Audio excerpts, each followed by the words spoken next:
Hi, I'm Ben from CALPOSE. One of the most frequently asked questions we receive is about gas line hookups. There are a couple of important points to remember when it comes to gas line hookups. Fitty offer both 3 8-inch and 1 2-inch hoses, which have considerably different sizes.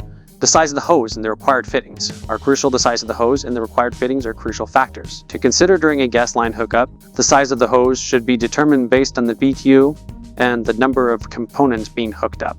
Think about how long your gas line needs to be when picking hoses. We've got them in different lengths like 15, 25, and 40 feet. To connect these hoses, you'll need a quick connect fitting and a metal nipple end for a secure connection. If you're using a propane grill, make sure to get a special converter because the BTU are different and the natural gas ash pipe will work right. When assembling these fittings together, it is recommended to use paste or yellow tape, specifically designed for gas applications instead of white tape.